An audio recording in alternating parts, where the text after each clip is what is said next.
हिमाल online TV. देशको राजनीतिको साँचो यति बेला सर्वोच्च अदालतमा छ।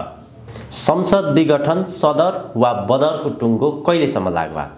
सदर भयो भने नेपालको राजनीतिले कस्तो रूप लिन्छ वा बदर भयो भने कतातिर जान्छ नेपालको राजनीति? आज हामी यी समग्र विषयमा सरकारका तर्फबाट बहस गरिरहनु भएका वरिष्ठ अधिवक्ता डाक्टर सुरेन्द्र भण्डारीसँग कुराकानी गर्दैछौँ। डाक्टर साहब, स्वागत छ यहाँलाई। धन्यवाद प्रदीप सर। के छ आज मात्र यहाँले बहस गरेर आउनु भएको छ? हजुर, के छ सम्भावना सदर हुने बदर हुने कस्तो देखिन्छ? हैन, त्यो त 50-50 हो, किनकि प्रत्येक पक्षले आफ्नो कुरा राख्ने हो, तर निर्णय गर्ने त न्यायाधीशहरूले नै हो। सबैका कुरा सुनिसके पछाडि अन्तिममा अब निर्णय गर्दाखेरि न्यायाधीशहरू कुन पक्षमा जानुहुन्छ, कुन तर्कका आधारमा जानुहुन्छ, त्यो उहाँहरूको कुरा। अहिले यस्तो निर्णय होला भनेर अहिले अन्दाज गर्न सकिने अवस्था हुँदैन। 50-50 कै चान्स छ। 50-50 कै। त्यस्तो परिस्थितिमा यदि सदर भयो भने नेपालको राजनीतिले कस्तो रूप लिन्छ? प्रधानमन्त्री मुद्दा जित्नुभयो भने इलेक्सन हुन्छ मुलुकमा। इलेक्सनमा गइसके पछाडि कसले जितेर आउने, को आउँछ, को हार्छ, त्यो इलेक्सनले नै टुङ्गो गर्छ। तर यसमा दुईवटा अवस्था छन्। एउटा अवस्था चाहिँ नेकपाबाट एउटै नेकपा हुने कि अब दुईवटा नेकपा हुने, अनि सूर्य चिन्ह कसले पाउने, पार्टी वैधानिक कसको होइन। यहाँ पार्टी फुट्ने भन्दा पनि पार्टी कब्जा गर्ने राजनीति भइरहेछ। त्यसले गर्दाखेरि यो उहाँहरूको पार्टीको आन्तरिक विवादले निर्वाचनलाई असर गर्न सक्छ। तर असर जतिसुकै गरे पनि अन्ततः अब यदि विघटन नै सदर भयो भने निर्वाचनमा जानुको विकल्प हुँदैन। निर्वाचनले नै, मतदाताले नै, नागरिकले नै को ठिक को बेठिक, के गर्नु पर्थ्यो के गर्नु पर्दैन थियो भन्ने कुराको अन्तिम निर्णय नागरिकले नै गर्छन्। एउटा अवस्था त्यो हुन्छ। यदि अब विघटन चाहिँ बदर भयो, प्रधानमन्त्रीले मुद्दा हार्नुभयो भने प्रतिनिधि सभा पुनर्स्थापना हुन्छ। प्रतिनिधि सभा पुनर्स्थापना भइसके पछाडि सबभन्दा पहिला त प्रतिनिधि सभामा अविश्वासको प्रस्ताव आउँछ प्रधानमन्त्रीको विरुद्धमा। तर प्रधानमन्त्रीको विरुद्धमा अविश्वासको प्रस्ताव राख्नका लागि त्यही दलका व्यक्तिहरूले राख्न पाउँदैन। त्यही दलका व्यक्तिले राख्न साथ प्रधानमन्त्री दलबाट निकालिदिन सक्नुहुन्छ, किनकि यसलाई एन्टी डिफेक्सन भनिन्छ। आफ्नो दलको हित प्रतिकूल काम गर्दाखेरि त्यो दलले निकाल्न सक्छ। दलको हुइप नमानिसके पछाडि भनेपछि एउटा समस्या त्यो हुनसक्छ।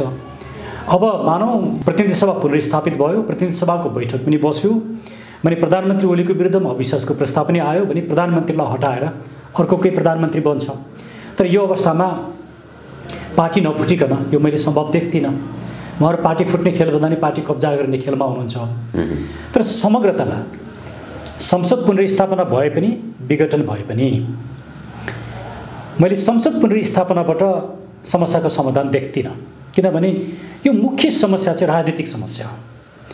के समस्या हो भने तिमी प्रधानमन्त्री 2 वर्ष 6 महिनालाई भयो, 2.5 वर्ष भयो, अब बाँकी मलाई दिनुपर्छ भन्ने आग्रह। नेपालको संविधानले प्रधानमन्त्रीको कुर्सीलाई भागबण्डा गर्ने कुरा परिकल्पना गर्दैन। यो असंवैधानिक छ एउटा। दोस्रो कुरा, पार्टीले सरकार चलाउने कि सरकार चलाउने भन्ने विवाद हो। लोकतन्त्रमा पार्टीले सरकार चलाउँदैन, सरकारले नै सरकार चलाउँछ। पार्टीले सामान्य सुझावसम्म दिन सक्छ, पार्टीले सरकार चलाउँदैन। तर मैले धेरै त्यस्ता राजनीतिक विश्लेषकहरूसँग कुराकानी गरेको छु यो विषयमा। वास्तवमा यो लोकतन्त्रमा अहिले जुन खालको समस्या देखिएको छ, सरकारमाथि जुन खालको आक्षेप लगाइरहेका छन्, मैले सोधेको थिएँ सरकारले पार्टी चलाउँछ कि पार्टीले सरकार चलाउँछ भन्ने विषयमा उहाँहरूले के भन्नुभयो भने लोकतान्त्रिक विधिमा पार्टीले सरकार चलाउँछ भन्नुभयो। चलाउँदैन। पार्टी राज्यले राजनीतिक दललाई मान्यता दिन्छ। तर राज्यका 3टा अङ्गहरू कार्यपालिका, विधायिका र न्यायपालिकामा पार्टीको कुनै सरोकार हुँदैन। पार्टीले आफ्ना प्रतिनिधि संसदमा पठाउँछ, त्यहाँ गएपछि उनीहरू सांसदहरू हुन्। उनीहरूले सांसदको भूमिका खेल्छन्, पार्टीको भूमिका होइन। वो पार्टीको पोलिसी लिएर जान्छन्, पार्टीको नीति लिएर जान्छन्, त्यो आफ्नो ठाउँमा छ। तर उनीहरूले पार्टीको भन्दा पनि सांसदको भूमिका खेल्नुपर्छ। त्यो राज्य हो, कार्यपालिका राज्य हो। राज्य र पार्टी एउटै कुरा होइन, फरक इन्स्टिट्युसन हुन्। त्यसैले पार्टीले राज्यलाई नियन्त्रण गर्ने, सरकार चलाउने काम गर्न थाल्यो भने त्यसले लोकतन्त्रलाई समाप्त पार्छ। त्यसले अहिलेको विवाद चाहिँ पार्टीले सरकार चलाउने कि सरकारले सरकार चलाउने? सरकारले पार्टी चलाउँदैन, पार्टीले नै चलाउनुपर्छ, सरकारले नै चलाउनुपर्छ। दुईटाको बिचमा सर्टेन सम्बन्ध हुन्छ, तर एउटाले अर्कोलाई निर्देशन दिने होइन। यदि पार्टीलाई आफ्नो प्रधानमन्त्री मन परेन भने आन्तरिक रूपमा संसदीय दलमा परिवर्तन गरेर अर्कोलाई नेता बनाउन सक्छ, त्यो पार्टीको अधिकारको कुरा हो। तर जबसम्म संसदीय दलको नेता फेरिँदैन तबसम्म पार्टीले सरकारलाई दबाब दिन मिल्दैन, किनकि सरकार भनेको सिङ्गो मुलुकको पार्टीको मात्रै होइन, संसद सिङ्गो मुलुकको पार्टीको मात्रै होइन, न्यायपालिका सिङ्गो मुलुकको। यस्ता इन्स्टिट्युसन राज्यका यी अङ्गहरू चाहिँ कुनै दलको, कुनै खेमाको, कुनै गुटको मात्रै हुँदैन। तर अहिलेको समस्या चाहिँ के हो भने सरकार पनि गुटको, पार्टी पनि गुटको, सबै कुरालाई दलीयकरण, गुटकरण गर्ने जुन राजनीतिक विशृङ्खलता मुलुकमा जन्मियो। र संसदभित्र त कस्तोसम्म देखियो भने हामीले 19 पृष्ठ र 38 पेजको उहाँहरूका आक्षेपलाई नै हेरौँ न, त्यसले सबै कुरा बाहिर छरपष्ट छ नि। जोडाजोडी संसदमा जाने, आफ्ना मान्छेको नियुक्ति गर्नुपर्ने, भ्रष्टाचारलाई संस्थागत गर्ने, अनि संसदको चुनाव लड्नको लागि थुप्रो पैसा खर्च गर्ने, अनि मन्त्री बन्न होडबाजी गर्ने, मन्त्री बनेपछि पैसा कमाउने, यो जुन किसिमको विशृङ्खलता, यो चाहिँ एक किसिमको लुटतन्त्र मुलुकमा देखियो। यो लुटतन्त्रलाई सम्बोधन नगर्ने हो भने यसका दुईटा मात्रै विकल्प छन्। एउटा निर्वाचनबाट गलत मान्छेलाई, मतदातालाई फालेर राम्रा मान्छे ल्याउनु पर्यो, अर्को सिङ्गो यो संरचना, यो सिस्टमलाई फाल्नु पर्यो र नयाँ सिस्टम ल्याउनु पर्यो। दुईटाभन्दा तेस्रो विकल्प छैन। त्यसले संसद पुनर्स्थापनाले यो समस्याको समाधान हुँदैन भन्ने मेरो विचार। अहिले संसद भङ्गको बाटोले वास्तवमा यो राजनीति एउटा चक्रव्यूह भुमरीमा फसिसकेको छ। सदर अथवा बदर जेसुकै होस्, एउटा शक्ति चाहिँ सकिन्छ, त्यही नै होइन बाटो? होइन, अब म सकिन्छ पनि भन्दिनँ कि प्रचण्ड समूह सकिन्छन् कि ओली समूह सकिन्छन्। होइन, यहाँभित्र अब राजनीतिक रूपमा विश्लेषण गर्दाखेरि चाहिँ के देखिन्छ भने एकछिन मानौँ उहाँहरूको पार्टी फुट्ने कानुनी व्यवस्था छैन। उहाँहरू लगभग 5 वर्षसम्म, पार्टी एकीकरण भएको 5 वर्षसम्म फुट्नको लागि उहाँहरूलाई गाह्रो छ कानुनी व्यवस्था हेर्दाखेरि। अब उहाँहरू फुट्नुभयो भने पनि हिजोको नेकपा केन्द्र, के अरे माओवादी केन्द्र र नेकपा एमाले दुईवटा फरक दल हुन्। यसमा माधव नेपाल त नेकपा एमालेका हुन्। नेकपा एमालेको मान्छे माओवादी केन्द्रमा जानका लागि कानुनले उहाँलाई रोक लगाउँछ। बच्ची यहाँ मैले सबैभन्दा ठुलो पोलिटिकल क्राइसिस चाहिँ माधव नेपालको देखिरहेको छु। माधव नेपाल पेन्डुलम हुने अवस्था हुन सक्छ, किनकि उनी हिजो नेकपा केन्द्रको मान्छे पनि होइनन्, एमालेका मान्छे, तर अहिले गएर नेकपा केन्द्रका नेतासँग सहकार्य गरेका छन्। एउटा परिस्थिति यस्तो। अर्को परिस्थिति चाहिँ अब उहाँहरू यदि निर्वाचनमा जाने हो भनेदेखि अहिले जुन सडकमा उहाँहरूको जुन किसिमका क्रियाकलापहरू भइराखेका छन् त्यो गर्न जरुरी छैन, किनकि अन्तिम निर्णयकर्ता त मतदाता नै हो नि। कसले ठिक गर्यो र कसले बेठिक गर्यो भन्ने कुरो कसले निर्णय गर्ने?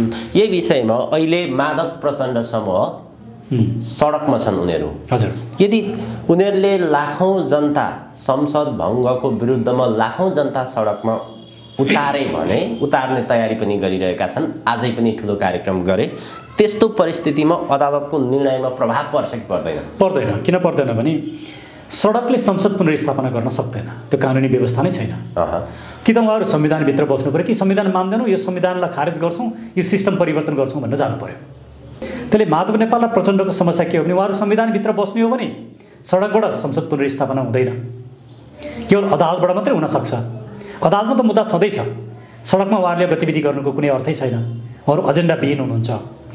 अब सडकबाट संसद पुनर्स्थापना गर्छौँ भन्ने कुरा नै गलत छ, किनकि यो सबै 3 करोड नेपाली उत्रेर पनि हुँदैन, किनकि संवैधानिक प्रक्रियाभित्र किन गइरहनु भएको छ माधव प्रचण्ड समूह सडकमा? उहाँहरू गलत राजनैतिक एजेन्डा बोकेर जानुभयो। किनभने उहाँहरूले प्रधानमन्त्री ओलीले ठिक गर्नुभयो भनेर भनिरहेको छैन मैले, किन उहाँका पनि थुप्रै राजनीतिक समस्याहरू छन्, उहाँको विरुद्धमा त हामी सडकमा नै छौँ। तर संसद विघटनसम्मलाई ओलीजीले गर्नुभएको, प्रधानमन्त्री ओलीले गर्नुभएको जुन कदम छ त्यसलाई मैले समर्थन गरेको, मेरो टिमका साथीहरूले हामीले समर्थन गरेका हौँ। अब माधव नेपाल र प्रचण्डहरूको एउटा के देखिन्छ भने कि त उहाँहरू चुनावमा जानुपर्छ, चुनावमा गएर ओली गलत हुन्, ओलीले बेठिक गरे भनेर प्रमाणित गरेर आफूले जितेर आउनु पर्यो, कि त त्यो क्षमता राख्नु पर्यो। अनि इलेक्सन कमिसनमा गएर इलेक्सन नगर भनेर भन्ने, यतातिर सडकबाट संसद पुनर्स्थापना गर्छौँ भन्ने, अनि अवरोध सृजना गर्ने, त्यो भनेको चाहिँ गैर संवैधानिक र गैर राजनीतिक चरित्र हो। उहाँहरू अहिले गैर संवैधानिक र गैर राजनीतिक चरित्र बोकिरहनु भएको छ। तर उल्टै भनिरहनु भएको छ उहाँले, नेपालको संविधान 2072 मा प्रधानमन्त्री केपी शर्मा ओलीलाई संसद विघटन गर्ने अधिकार छैन, यो असंवैधानिक कदम पहिलो कुरो। दोस्रो कुरो, प्रधानमन्त्री केपी शर्मा ओलीले चुनाव गराउनको लागि यो संसद भङ्ग गर्नुभएको होइन, यो संविधान समाप्त पार्न, यो व्यवस्था समाप्त पार्न निरङ्कुश कदम चाल्नु भएको भन्ने उहाँहरूको आरोप र त्यही अनुरूप उहाँहरू सडकमा हुनुहुन्छ। दुईटा प्रश्नलाई यदि दोस्रो प्रश्नबाट म सुरु गर्छु। यदि प्रधानमन्त्री ओलीले निर्वाचन नगर्ने नियतका साथ यो घोषणा गर्नुभएको हो भने निर्वाचन नगर्न साथ उहाँको लेजिटिमेसी सिद्धिन्छ नि प्रधानमन्त्री ओलीको। त्यसले उहाँहरूले त निर्वाचन गर्नलाई पो प्रेसर गर्नुपर्छ त। यदि ओलीले निर्वाचन गरेन भने अनि भन्नु पर्यो कि हामी त निर्वाचनको लागि तयार थियौँ, तिमीले निर्वाचन गरेनौ, अब तिम्रो लेजिटिमेसी सिद्धियो भन्नु पर्यो। अनि चाहिँ त्यो बेला उहाँहरूको कुरा संवैधानिक हुन्छ। निर्वाचन गर्न नदिने, निर्वाचन आगमा गएर निर्वाचन नगर भन्ने अनि निर्वाचन हुँदैन भनेर भन्न त त्यो विरोधाभासपूर्ण कुरा भयो नि। एउटा जिम्मेवार व्यक्ति र राजनीतिक नेताले यस्तो कुरा गर्न सुहाउँदैन पहिलो। अब संविधानभित्र संसद विघटन गर्ने अधिकार छैन भन्ने जहाँसम्म कुरो छ, धारा 76 मा संसद विघटन गर्न पाइन्छ भनेर धारा 76 को 1 को प्रधानमन्त्रीले संसद विघटन गर्न पाइन्छ भनेर त्यो शब्द लेखिएको छैन। तर 7वटा ग्राउन्डमा संसद विघटन गर्न पाइन्छ भनेर मैले बहस गरेको छु। पहिलो ग्राउन्ड के हो भने कार्यकारिणी अधिकार चाहिँ कस्तो हो भने अदालतको अधिकार के हो त्यो कानुनमा लेखिएको हुन्छ, संविधानमा लेखिएको हुन्छ। विधायिकाको अधिकार के हो त्यो पनि लेखिएको हुन्छ। तर कार्यकारिणीको अधिकार चाहिँ दुईटा किसिमको हुन्छ। एउटा प्रशासनिक कुरा हुन्छ, त्यो प्रशासनिक कुरा चाहिँ कानुनमा लेखिएको हुन्छ, त्यसलाई विभागीय अधिकार भनिन्छ। तर क्याबिनेटले गर्ने काम चाहिँ क्याबिनेटले यो काम गर्न पाउँछ, यो काम गर्न पाउँदैन भनेर दुनियाँको कुनै पनि संविधानले लेखेको हुँदैन। त्यो चाहिँ क्याबिनेटको एक्जिक्युटिभ बडीको प्रेरोगेटिभ भनिन्छ, त्यसलाई विशेषाधिकार। त्यो विशेषाधिकार अन्तर्गत नै संसद भङ्ग गर्ने अधिकार पनि हुन्छ, किनकि संसदीय प्रणालीमा संसद नै वास्तवमा प्रधानमन्त्रीले नियन्त्रण गरेका हुन्छन्। संसदमा के बिल लाने त्यो प्रधानमन्त्रीको इच्छामा रहन्छ। संसदको अधिवेशन कहिले बोलाउने, कहिले अन्त्य गर्ने, संसदमा आफ्नो बहुमत हुन्छ, के पारित गराउने के पारित नगराउने, यी सबै कुरा पार्लियामेन्ट्री सिस्टम भनेको नै क्याबिनेटले संसदलाई नियन्त्रण गरेको हुन्छ। त्यसले प्रधानमन्त्रीले यदि संसदले निर्वाचित प्रतिनिधिहरू चाहिँ निर्वाचनको उद्देश्यभन्दा बाहिर गए भने त्यस्तो संसदलाई विघटन गर्न पाउने अधिकार प्रधानमन्त्रीसँग हुन्छ। यो स्थापित सिद्धान्त हो। त्यसले संविधान चाहिँ संविधानको शब्दलाई हेरेर मात्रै संविधान बुझिँदैन। संविधान चाहिँ तीनटा कुरा, एउटा दस्तावेज हुन्छ जस्तो 2072 को संविधान हो, अदालतले गरेका व्याख्या हुन्छन् र अर्को संवैधानिक परम्परा हुन्छ। यी तीनटा कुरा एक ठाउँमा आएपछि मात्रै पूर्ण संविधान हुन्छ। त्यसले संविधानमा के लेखिया छ र के लेखिया छैन भनेर मात्रै बुझिँदैन। यसर्थ धारा 75 ले जुन कार्यकारिणी अधिकार दिएको छ र धारा 76(1) को प्रधानमन्त्रीलाई हामीले धारा 76(7) लाई हेर्यौँ भने धारा 76(7) मा तीनटा प्रधानमन्त्रीको व्यवस्था गरिएको छ। एउटा प्रधानमन्त्री धारा 76(5) अन्तर्गत विश्वासको मत प्राप्त गर्ने, अर्को प्रधानमन्त्री नियुक्त नै हुन नसकेको व्यक्ति, नियुक्त हुन नसकेको व्यक्ति प्रधानमन्त्री नै हुँदैन, र तेस्रो प्रधानमन्त्री चाहिँ धारा 76(1) लाई जनाइएको हो। त्यसले धारा 76 को 7 अन्तर्गत नै धारा 76(1) को प्रधानमन्त्रीलाई जनाइएको हुनाले संसद विघटन गर्न पाउँछ भन्ने तर्क, यस्ता थुप्रै तर्कहरू छन् र यी तर्कहरूको आधारमा मैले आफ्नो बहस पनि गरेको छु। तर भोलि के निर्णय हुन्छ त्यो त अदालतले भन्ने हो। धारा 76(1) को प्रधानमन्त्रीलाई संसद विघटन गर्ने अधिकार छ कि छैन, संविधानको व्यवस्था के हो के होइन भन्ने कुरोको व्याख्या चाहिँ अन्तिम व्याख्या त चाहिँ अदालत मात्रै हो। माधव प्रचण्ड समूह विशेष गरी अब यो निर्वाचन गराउन गरे पनि होइनन्, असंवैधानिक हो र वास्तवमा उहाँहरूले के पनि सङ्केत गर्नुभएको छ भने अधिकांश मिडियाहरूले प्रधानमन्त्री केपी शर्मा ओलीले बहसका लागि राजावादी वकिलहरूलाई छानेको कारणले पनि वास्तवमा अलिकति राजनीतिमा केही खिर पाक्दैछ, यो होइन भन्ने खालको सङ्केत देखिन्छ नि। के हो यो कुरो चाहिँ वास्तवमा? मलाई थाहा छैन यो विषयमा, किनकि प्रधानमन्त्रीसँग मेरो कुनै राजनीतिक कुराकानी भएको छैन। प्रधानमन्त्रीसँग भएको मेरो कुराकानी तपाईँ र मेरो बिचमा राजनीतिक मतभिन्नता छ, त्यसका बावजुद पनि संसद विघटनको कुरामा एउटाले अर्कोलाई साथ दिउँ भन्ने कुरा भएको, मैले साथ दिएको, त्यति मात्रै हो। किनभने संसद विघटन अहिलेको मुलुकको राजनीतिक समस्या, उहाँहरूको बिचको आन्तरिक द्वन्द्व, अन्तर्पार्टी कलह जुन छ त्यसले संसदमा चाहिँ एउटा फ्लोर क्रसिङ भनेको पार्टी छोड्यो भने त सिधै संसद सदस्य सिद्धिहाल्छ, त्यसलाई एन्टी डिफेक्सन भन्छ, डिफेक्सन भन्छ।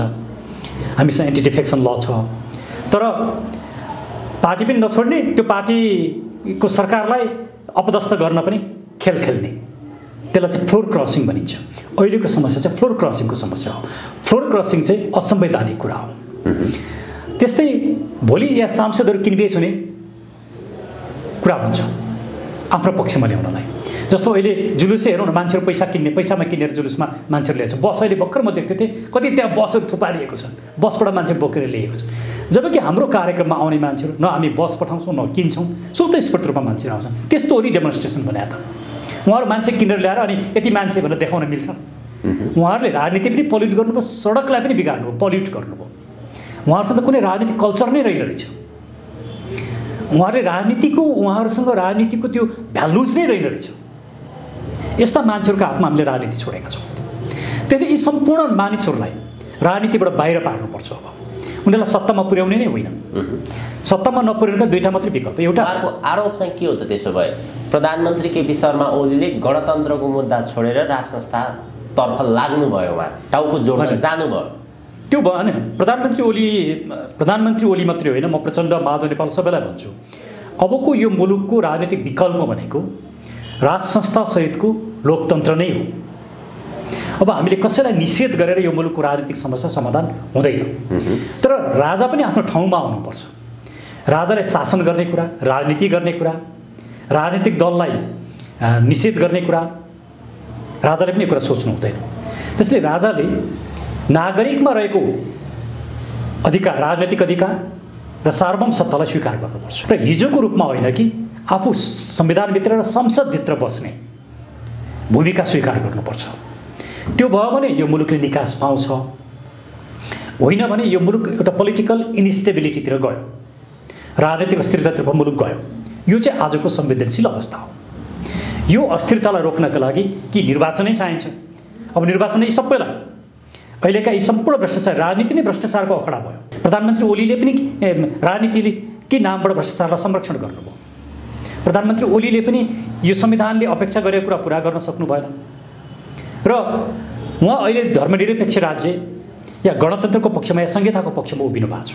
त्यसैले म भन्छु अब उहाँहरू सबैले, प्रधानमन्त्री ओलीले पनि, प्रचण्डले पनि, माधव नेपालले पनि, शेरबहादुर देउवाले सबैले यी कुराहरूलाई छोडेर आउट अफ द बक्स आउनु पर्यो। गणतन्त्रको विकल्प खोज्नु पर्यो, संहिताको विकल्प खोज्नु पर्यो, धर्मनिरपेक्षताको विकल्प खोज्नु पर्यो। अनि मात्रै यो मुलुक अगाडि बढ्छ। र पञ्चायतकालदेखि आजसम्म सत्तामा बस्ने प्रत्येक व्यक्तिलाई कानुनको दायरा मिलेर भ्रष्टाचारीमाथि कारबाही गर्नु पर्यो। त्यसको लागि नागरिक आयोग चाहिन्छ। र अब बन्ने सरकार दलको सरकार होइन, दलका नेताहरूको सरकार होइन, नागरिकको सरकार बन्नुपर्छ। त्यो कुरोमा उहाँहरू आउनुभयो, मुलुकले निकास पाउँछ। होइन म नै नेता हुनुपर्छ, म नै सत्तामा जानुपर्छ भनेर विभिन्न किसिमका तिगडम गर्न थाल्नु भने यो मुलुक अझै सङ्कटमा जान्छ। उहाँहरूले पनि दुःख पाउनुहुन्छ। त्यसैले मेरो उहाँहरू सबैलाई सुझाव, यो सडकमा ताण्डव नृत्य नगरौँ, एजेन्डाविहीन नबनाऊँ, सडकलाई पल्युट नगरौँ, मान्छे किनेर विरोध प्रदर्शन नगरौँ। अब आउनुहोस् मुलुकको ट्रु पोलिटिकल प्रब्लमलाई बुझौँ र त्यसलाई समाधान गर्नतिर लागौँ। त्यो नै अबको विकल्प हो। यहाँले पनि अध्ययन गरिरहनु भएको छ। अहिलेका अधिकांश मिडियाहरूमा, पत्र पत्रिकाहरूमा यो प्रधानमन्त्री केपी शर्मा ओलीको कदम निरङ्कुश कदम, असंवैधानिक कदम, अहिलेको समस्या भनेकै प्रधानमन्त्री केपी शर्मा ओली, उहाँको ओलीवादले गर्दाखेरि आज राष्ट्र दुर्घटनामा फस्या छ। ओलीबाट देशलाई मुक्त गराउनु पर्छ भनेर ठाउँ ठाउँमा प्रचारहरू, आवाजहरू सुनिरहेका छन् नि। के भन्नुहुन्छ यो विषयमा तपाईँ? ओलीवादको अन्त्य हुनुपर्छ। ओलीले पनि मुलुकलाई समस्याग्रस्त बनाए। तर ओलीको विकल्प प्रचण्ड होइनन् नि, जसले 17,000 मानिस मारेर आए, जसले ब्लड सेड गरे, जसले हिंसाको राजनीति गरे, जसले भ्रष्टाचारका यति धेरै घटनाहरूमा मुछिएका छन्। उनी क्लिन छु भन्ने कुराको उनले प्रमाणित गर्न सकेका छैनन्। उनको राजनीतिक अस्थिरता छ, उनी सत्ताको लोलुप छन्, सत्ताको लागि जे पनि गर्न सक्छन्। ओलीको विकल्प प्रचण्ड होइनन् नि। तर उहाँले एउटा भर्खरै अन्तर्वार्तामा भन्नुभएको छ, वास्तवमा प्रधानमन्त्री केपी शर्मा ओली र मेरो व्यक्तिगत दुश्मनी केही पनि छैन, व्यक्तिगत झगडा केही पनि छैन, मात्र व्यवस्थाको कुरा छ। हामीले लडेर ल्याएको यो व्यवस्था, यो संघीयता, धर्मनिरपेक्षता, त्यसका लागि त्यो जोगाउनको निमित्त हामी जस्तो सुकै कदम चाल्न तयार छौँ। त्यसकारण हामी सडकमा छौँ। डाक्टर केबी रोकालाई सोध्नु न, प्रचण्डहरू त राजा मान्नै तयार थिए नि। उनीहरूलाई त समयले यहाँ पुर्याएको, उनीहरूको कुनै सिद्धान्त होइन। गणतन्त्र, धर्मनिरपेक्षता यी कुनै सिद्धान्त उनीहरूले बोकेका होइनन्। उनीहरू त जसरी सत्तामा पुग्न सकिन्छ त्यही गर्दै थिए। उनीहरूको सिद्धान्तको राजनीति नै होइन, उनीहरूको सत्ताको भागबन्डाको राजनीति हो। त्यसले अब पनि हामीले ओलीको विकल्प प्रचण्डको विकल्प फलानाको विकल्प फलाना भन्न थाल्यौँ भने यो मुलुकले दुःख पाउँछ। अब समग्र रूपमा यो सिस्टमलाई चेन्ज गर्नुपर्छ। सिस्टमको विकल्प नखोजिकन अब यो मुलुकले यी राजनीतिक प्रश्नहरूमा निर्णय गर्न सक्दैन। त्यसले अब हामी सम्पूर्ण नागरिकहरूले ओली ठिक कि प्रचण्ड ठिक कि भन्ने यो विवादै होइन, यो नन अफ द इस्युज। उहाँहरू कोही पनि ठिक होइन। आज मुलुकको जुन समस्या सिर्जना भएको छ उहाँहरूकै कारणले भएको छ। उहाँहरू दोषी हुनुहुन्छ यसको लागि। शेरबहादुर देउवा जोसुकै होस्, अहिलेसम्म यो 30 वर्ष शासन जसले गरे उहाँहरूको कारणले मुलुकका यी समस्याहरू सृजित हुन्। त्यसले उहाँहरूलाई राजनीतिबाट बाहिर निकाल्नुपर्छ। कि त मतदातालाई दण्डित गर्नु पर्यो कि सिस्टम चेन्ज गर्नु पर्यो। म सिस्टम चेन्जको पक्षमा छु, तर अहिले तुरुन्तै सिस्टम चेन्ज हुन सकेन भने कम्तीमा निर्वाचनले भए पनि दण्डित गर्नुपर्छ भन्ने मेरो सिस्टम परिवर्तनको सवालमा अहिले प्रधानमन्त्री केपी शर्मा ओली सिस्टम परिवर्तन गर्ने बाटोमा हुनुहुन्छ। माधव कुमार नेपाल, पुष्पकमल दाहाल प्रचण्ड, झलनाथ खनाल लगायत प्रधानमन्त्री भइसकेकाहरू बाबुराम भट्टराई लगायत उनीहरू चाहिँ यो सिस्टम परिवर्तन गर्ने पक्षमा छैनन्। होइन, प्रधानमन्त्री ओलीले मैले यो सिस्टम चेन्ज गर्छु भनेर भनेको मैले कहीँ सुनेको छैन। उहाँले म गणतन्त्र विरोधी हो भनेको पनि मैले सुनेको छैन। उहाँ म राज संस्थाको पक्षमा छु भनेको पनि मैले सुनेको छैन। म धर्मनिरपेक्षताको पक्षमा छु भनेको पनि सुनेको छैन। संहिताको विरोधी हो भनेको पनि सुनेको छैन। उहाँले भन्नुभयो भने म विश्वास गरौँला, तर उहाँले नभनेसम्म उहाँ यही संविधानको रक्षा गरिरहनु भएको छ। निर्वाचनमा जानु भनेको यही संविधानभित्रको कुरा हो। निर्वाचनभन्दा ठुलो निर्णायक शक्ति त कोही पनि हुँदैन। म संसदमै बसिरहनु पऱ्यो, म सांसदै भइरहनु पऱ्यो भन्ने कुरा त गलत कुरा हो नि। तपाईँ निर्वाचनमा जान जितेर आउनुहोस् न फेरि। तर माधव प्रचण्डको एजेन्डा नै आजको दिनमा सडकमा त्यही छ। प्रधानमन्त्री केपी शर्मा ओलीले यो व्यवस्था भङ्ग गर्न लाग्नुभयो। होइन, उहाँहरूले भनेको कुरा यदि ट्रु हो भने, सत्य हो भने त्यो कुराको त प्रमाणित हुनु पऱ्यो नि। कि त प्रधानमन्त्री ओलीले बोल्नु पऱ्यो कि कुनै डकुमेन्टमा देखिनु पऱ्यो। त्यो त कहीँ पनि देखिएको छैन। जुन बेलासम्म जस्तो भनौँ न मेरो पोलिटिकल कन्भिक्सन के हो त्यो त मैले बोल्छु नि। पोलिटिकल कन्भिक्सन त लुकाउन पनि हुँदैन। त्यसले यदि प्रधानमन्त्री ओलीले राज संस्थाको कुरा गर्नुभयो, संहिताको विरुद्धमा कुरा गर्नुभयो भने ठिक छ, म त्यसलाई वेलकम गर्छु। प्रचण्डले गर्नुभयो भने म वेलकम गर्छु। किनकि अब हामी सबै त्यो ठाउँमा नपुगेरै हुँदैन। अब यो मुलुकभन्दा राजनीति ठुलो होइन, मुलुकभन्दा नेता हुनु ठुलो होइन, मुलुकभन्दा पार्टी ठुलो होइन। अब मुलुक बचाउने अवस्थामा हामी छौँ। आज मुलुक सङ्कटमा छ। त्यो यो विघटनको कारणले मात्रै सङ्कट, विघटन हुनुभन्दा अगाडि नै सङ्कटमा थियो। विघटन त त्यसको एउटा झलक मात्रै हो। जुन राजनीतिक समस्या थियो त्यो राजनीतिक समस्याको कारणले विघटन भयो। त्यो राजनीतिक समस्या पुनर्स्थापना गरेर सम्बोधन हुँदैन नि। त्यो भएको कारणले हामीले भन्नुपर्ने कुरा कि त मतदाताकामा जाऊ, कम्पिट गर, म ठिक थिएँ भन्ने कुरो प्रमाणित गर न। भोलि ओली ठिक गलत छन्, ओलीलाई पिपुलले दण्डित गरिहाल्छन् नि। हामी किन चिन्ता गर्नु पऱ्यो? ओली को हुन हाम्रो लागि? ओलीले गलत काम गरेर पिपुलले हराइदिन्छन् नि। हिजो पनि हराएकै हुन्। ओलीले सधैँ जिते त होइनन्। प्रचण्ड पनि हारेकै हुन्। गलत काम गरे पनि हार्छन्। तपाईँले ठिक काम गर्नु पिपुल कहाँ गएर भन्नुहोस्। यो त पोलिटिकल क्वेसन हो नि। मैले ठिक काम गरेको छु, मैले जित्नुपर्छ, जितेर आउनुहोस्। अब सर्वोच्चले के गर्ला भन्ने विषय पर्खाइकै विषयमा छ। कहिलेसम्म टुङ्गो लाग्ला यो सर्वोच्चको फैसला? मलाई लाग्छ अबको एक हप्ताभित्रमा सबैको बहस सिद्धिन्छ। सोमबार मङ्गलबार या म्याक्सिमम बुधबारसम्ममा सबै बहसहरू सिद्धिन्छन्। त्यसरी 1-1.5 हप्तामा निर्णय आउला जस्तो लाग्छ मलाई। फागुनको 15सम्ममा आउला। फागुनको 15सम्ममा निर्णय आउँछ अनुमान। 2-4 दिन तलमाथि हुनसक्छ। राजनीति अहिले जुन ठाउँमा उभिएको छ, तपाईँले अब अलिकति यता कानुनको पाटोलाई छोडेर वास्तवमा त्यसपछि त्यो निर्णयपछि चाहिँ कता जान्छ राजनीति, कसरी अघि बढ्छ? होइन, अघि पनि सुरुमा यहाँले जे प्रश्न राख्नु, किन मैले यो प्रश्न किन राख्दैछु भने माधव प्रचण्ड समूहले संयुक्त रूपमा ठुलो जनआन्दोलन गर्दैछन्। त्यसलाई तेस्रो जनआन्दोलनको रूपको संज्ञा दिँदैछन् उनीहरू। अनि उनीहरूले संज्ञा दिएर भएन नि। सडकमा सबै नेपाली नागरिक उत्रे पनि संसद पुनर्स्थापना सडकबाट हुँदैन। संसद पुनर्स्थापना केवल अदालतले मात्रै गर्न सक्छ, किनकि यो प्रश्न अदालतमा गइसक्यो। अदालतमा गएको प्रश्नलाई सडकबाट निर्णय हुँदैन। अदालतले संसद पुनर्स्थापना गरे फाइन, गरेन त्यो पनि मान्नु पर्यो नि। अदालतले गरेको निर्णय सबैले मान्नुपर्छ, यो त संविधानमा लेखिएको छ। त्यसले माधव नेपाल र प्रचण्डलाई सबभन्दा ठुलो उहाँहरू संविधान मान्ने कि नमान्ने, उहाँहरूको आन्दोलन संविधानको विरुद्धमा हो भने त्यो कुरा भन्नु पर्यो। यो संविधानभित्रको हो भने अदालतको निर्णयलाई मान्नु पर्यो, सडकमा उफ्रिनुको कुनै तुकै छैन। यहाँ त बडो अप्ठ्यारो अवस्था के देखियो भने संविधानको विरुद्ध उहाँहरूको भनाइ सुन्ने हो भने, अधिकांश मानिसको भनाइ सुन्ने हो भने संविधानको विरुद्ध, संविधान नमान्ने, यो व्यवस्था नमान्ने त प्रधानमन्त्री केपी शर्मा ओली भस्मासुर भएर निस्के भन्छन्। होइन, ओली संविधान चाहिँ कसले नमाने हो? दुवैले नमानेका हुन्। विघटनको सन्दर्भमा चाहिँ ओलीजी ठिक छन्, विघटनको सन्दर्भमा। त्योभन्दा अन्य कुरामा त उहाँले पनि थुप्रै पटक संविधानहरू मिचेका, ती कुराहरू त हामीले पटक पटक बोलेका छौँ, सडकमा हामीले कुरा गरेका छौँ, यहाँकै इन्टरभ्यूमा हामीले बोलेका छौँ। त्यसैले त मैले प्रधानमन्त्री ओलीलाई भेट्दाखेरि भने नि, तपाईँ र मेरो बिचमा राजनीतिक मतभिन्नता छ। त्यति हुँदाहुँदै पनि डिजोल्युसनको कुरामा चाहिँ तपाईँलाई म साथ दिन्छु।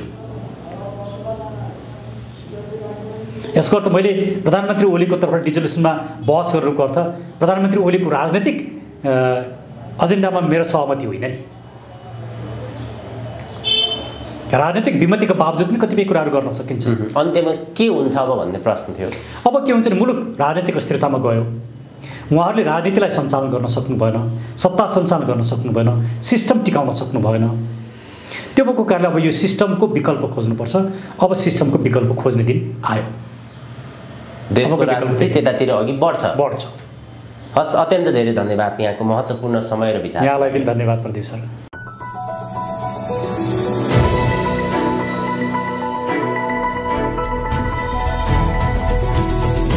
हिमाल अनलाइन टिभी।